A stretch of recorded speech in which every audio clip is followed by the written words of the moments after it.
2025 yılının resmen bugün 3. ayındayız dostlar. Aynı zamanda Ramazan ayının da içerisindeyiz. Buradan bir kez daha tüm inananların ve İslam aleminin Ramazan ayını kutluyorum. İnşallah bayramı da erişmek nasip olur. Yeni bir videodan da herkese merhaba. Ben Sefa Kandemir. Dedim ya 2025 yılının artık resmen 3. ayına girmişken 2025 yılı içerisinde gelmesi gereken otomobillerin listesinin videosunu yapmazsak da olmazdı. Çünkü bizim bazı sıkı takipçilerimiz özellikle Instagram tarafından sürekli, hatta her ay acaba bu ay içerisinde gelecek otomobiller var mı diye bizlere soruyorlardı. Tabii şu anda bir yandan da kuşların içerisinde bulunuyoruz. Onların da sesi böyle ufaktan gelebilir. Artık rahatlatıcı bir video eşliğinde 2025 yılı içerisinde Türkiye'ye gelecek 10 otomobili ya da SUV modelini detaylarıyla beraber öğrenmeye başlayalım.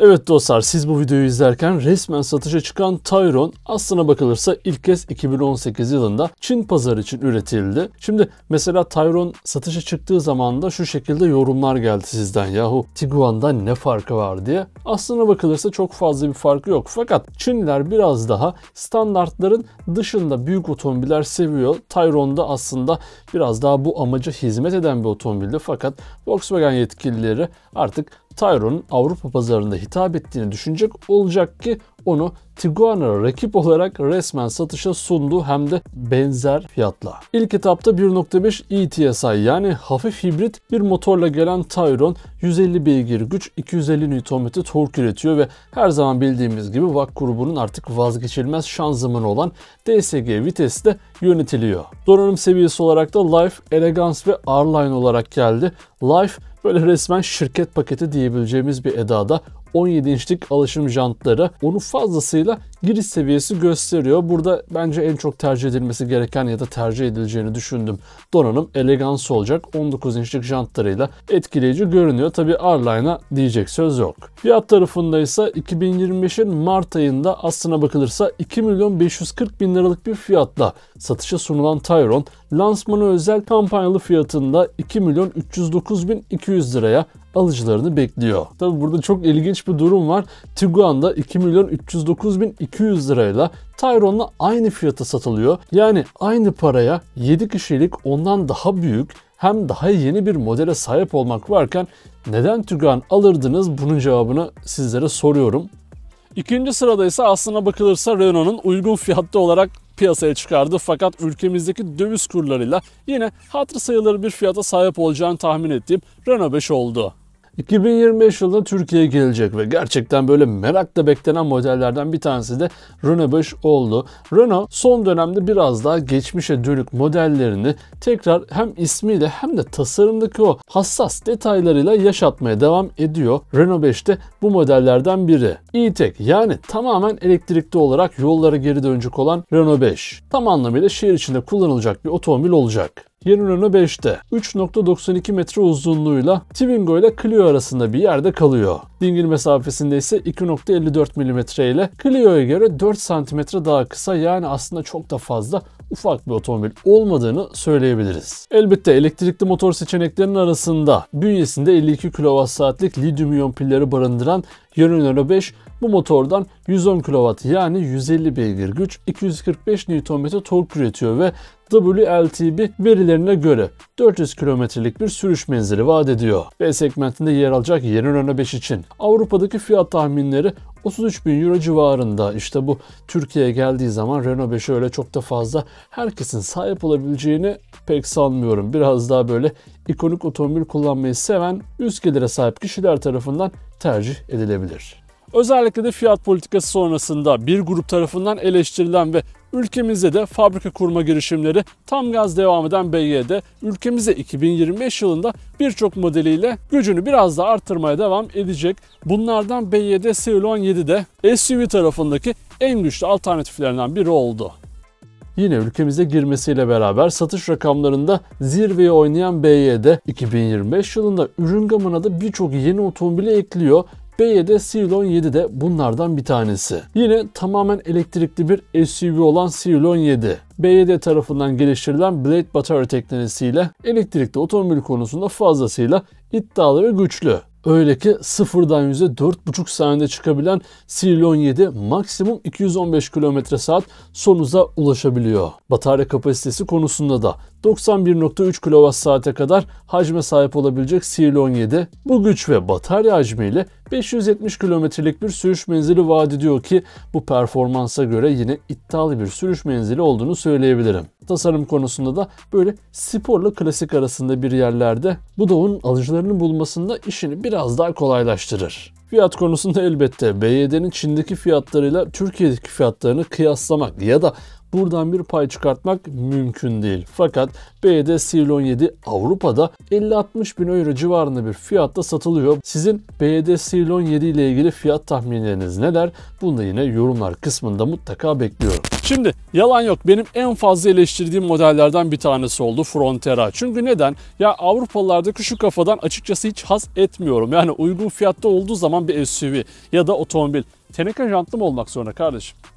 Yani Çinlilerden biraz daha örnek almaları gereken çok şey var diye düşünürken Opel Frontera'da 2025 yılında Türkiye'ye gelecek SUV'ler arasında bulunuyor. Opel Frontera aslına bakılırsa 1991 yılında ilk kez yollara çıktığında şimdikinden bir hayli heybetli, kaslı, daha güçlü 2 litreden başlayan motor seçenekleriyle de performansını ortaya koymasıyla otomobil severlerin beğendiği, aklında hafızasında yer edinen bir modeldi. Opel de tıpkı Renault gibi biraz daha geçmişteki modellerinin isimlerini yaşatmak istiyor ki Frontera'ya 2025 yılında biraz da tırnak içerisinde ulaşılabilir bir SUV olarak kullanıcıların kavuşmasını hedefledi. 48 volt hibrit ya da tamamen elektrikli motor seçeneklerine sahip olacak. Burada hibrit tarafta 136 beygirlik 1,2 litre turbo beslemeli bir benzinli motor bulunuyor ki bu motoru PSA grubundan yakından tanıyoruz. Elektrikli tarafta ise 400 kilometreye kadar sürüş menzili vaat eden tamamen elektrikli bir motor bulunuyor. 2025 yılının çok da öyle sonlarına kalmadan satışa sunulacak Frontera, sizce bu yeni gelecek otomobiller içerisinde ya da halihazırda satışta olan 0 kilometre SUV'ler arasında kendine bir şans bulur mu? Bunu merak ediyorum. Skoda'nın tamamen elektrikli ilk SUV modeli Elroq da 2025 yılında yine yollarda olacak ve aslında merakla beklediğim modellerden bir tanesi de oldu. Skoda Elroq, Skoda'nın tamamen elektrikli SUV modeli olarak 2025 yılında yollara çıktı. Evet, tanıtılmasının hemen ardından da ülkemize gelmesi bekleniyor. Volkswagen tarafından geliştirilen MEB platformu üzerinde üretilen Skoda Elroq tasarımıyla elektrikli otomobiller içerisinden sıyrılacağı benziyor dostlar. Ben gerçekten bu tasarımı ya da Skoda'nın genel olarak tasarım karakterini beğeniyorum.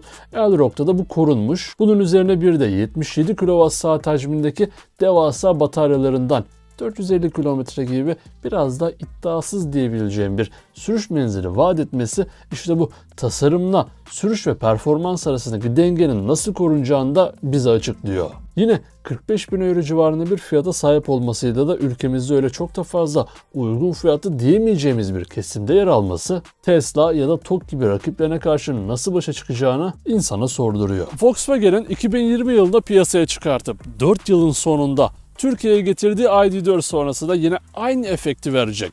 Tamamen elektrikli crossover modeli ID.3 de 2025 yılında nihayet yollarda olacak. Yani dostlar, gerçekten Volkswagen'in şu elektrikli otomobiller konusundaki politikasını bir türlü anlayabilmiş değilim.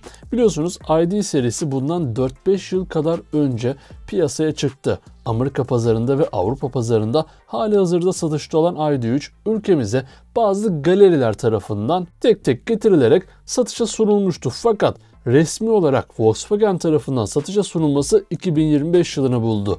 Öncelikle ID.4 ile ülkemize giriş yapan Volkswagen'in ID serisi şimdi ID.3 ile 58 kWh batarya ve 350 km gibi bir menzille 2025 yılı içerisinde satışa sunulacak. Tabi Volkswagen ID.3 serileriyle ya da ID.4 ve ID.3 serileriyle şöyle bir handikapa sahip. Her ne kadar üretim yılı 2024-2025 olsa da teknolojisi 2020 yılına ait. Burada aradaki 4-5 yıllık fark elektrikli otomobillerin gelişim açısından çok büyük ivmenin kazanıldığı tarihler olduğu için tabiri caizse sıfır ama 4 yaşında bir elektrikli otomobil teknolojisine sahip olmak sizce ne kadar mantıklı ki uygun fiyatlı, yani gerçekten uygun fiyatlı olmayacağı da kesin. Bunu tamamen satış rakamlarıyla beraber hep birlikte canlı canlı göreceğiz.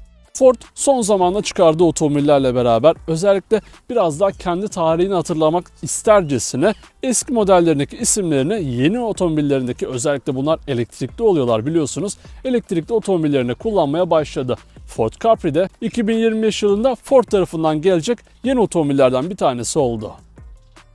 Ford Capri'de yine otomobil camiasına bir hastalık gibi yayılan eski modellerin isimlerinin yeniden canlandırılması örneğinin tamamen elektrikli bir C-SUV hali. Yanlış anlaşılmamasın, Volkswagen son dönemde Ford'la büyük bir işbirliği içerisinde. Yeni Ford Capri'de yine Volkswagen tarafından geliştirilen MEB platformu üzerinde, sıkı durun, ID.4 ile beraber geliştiriliyor. Yani aslında sizin bugün Ford Capri olarak bineceğiniz otomobil aslında Volkswagen ID.4 desek pek de yanılmış olmayız. Bünyesinde bulunan 52 ve 77 kWh olmak üzere iki farklı batarya seçeneğinden, bünyesinde bulunan arkadan itişli tarafta 52 ve 77 kWh hacminde iki farklı batarya seçeneği bulunurken, 4 tekerden çekiş sisteminde 79 kWh hacminde lityum-iyon pillerle geliyor. WLTP menzili ise 600 km civarında diyebiliriz ki 600 km aslında elektrikli otomobiller için kabul edilebilir bir seviye. Fiyat konusunda yine 50.000 euro civarında bir fiyatta satışa sunulan yeni Ford Capri, Türkiye'de nasıl bir fiyatla satılacak, tahminlerinizi yorumlara bekliyorum. Artık videonun sonuna doğru gelirken içten yanmalı modelini çok yakından tanıdığımız Ford Puma'da Gene isimli elektrikli modeliyle çok yakında yollarda olacak. Biraz videonun sonuna doğru böyle Ford'lardan gidiyor gibi olduk ama Ford boş durmuyor. Hem Capri'yi getirirken Ford Puma'nın da tamamen elektrikli Gene modelini ülkemize getirecek. Yani dostlar, benim tahminim biraz da aslında Ford Capri'ye bütçesi yetmeyenlerin de elektrikli bir Ford modeli kullanmasını istediği için böyle bir hamle yaptığını düşünüyorum. Çünkü sonradan dönüşüm bir otomobil olmasından dolayı 376 kilometre gibi bence yani rakipleriyle mücadele etmesi için ekstra bir çaba sarf etmesi gereken yeni Ford Puma Gene. Elektrikli otomobil deneyimini belki de hali hazırda Ford Puma sahibi olan kişiler tarafından tercih edilmesiyle kullanıcılarına yaşatacak. Tabii ne var? Burada biraz daha iddialı ve tercih edilebilir olması için yeni Puma'nın 1.506.700 liralık giriş seviyesi fiyatından daha aşağıda bir fiyata sahip olması gerekiyor. Aksi halde tamamen elektrikli bir Puma hayali hayallerde kalabilir. Ve dostlar, yine siz bu videoyu izlerken belki de videonun önünde ya da sonunda çıkan reklamlar dahi kendisini görebileceğiniz Bronco lansmanı da geçtiğimiz haftalarda yapıldı. 2025 yılında Ford tarafından gelecek yeni modeller arasında bulunuyor. Ford'un aslında çok özel ve benim hoşuma giden kampanyalarından bir tanesi olan Amerika'daki modellerin Türkiye'ye getirme serüveninin bir diğer modeli olan Bronco da 2025 yılında ülkemize satışa sunulacak. Hatta sunulacak diyorum ama aslında sunuldu. Burada diğer Amerikalı Ford modellerine göre avantajını koruyacak yeri şüphesiz ki motoru olacaktır. 1.5 litre hacminde EcoBoost 184 beygirlik 8 ileri otomatik viteste gelen yeni Bronco. Ülkemize 2 litre 254 beygir 8 ileri otomatik viteste gelen H'in 3.956.000 liralık giriş fiyatının çok daha aşağısında olacak olmasıyla yollarda daha fazla görebileceğimiz modellerden olacağını düşünüyorum. Tabi bunca Avrupalı ve Çinli rakibine karşı nasıl bir başarı sergileyecek, bunu da yine satış rakamlarından göreceğiz. Dostlar, 2025 yılının içerisinde yollarda olacak yepis yeni elektrikli ve içten yanmalı otomobilleri derlediğimiz videomuzun sonuna geldik. Ben şunu çok fazla merak ediyorum. Bu 10 SUV ve otomobil modeli arasından sizin en çok beklediğiniz veya sizi meraklandıran model hangisi? Ben kendi fikrimi söyleyeyim. Renault 5'i yakından görmek ve test etmek için büyük bir sabırsızlıkla bekliyorum. Evet dostlar, hep birlikte yeni otomobilleri beklerken sizler de sonraki videolardan anında haberdar olabilmek için kanalımıza abone olmayı, videoyu beğenmeyi ve sevdiklerinizle paylaşmayı unutmayın. Bir sonraki videoda görüşmek üzere. Kendinize iyi bakın. Sağlıcakla kalın.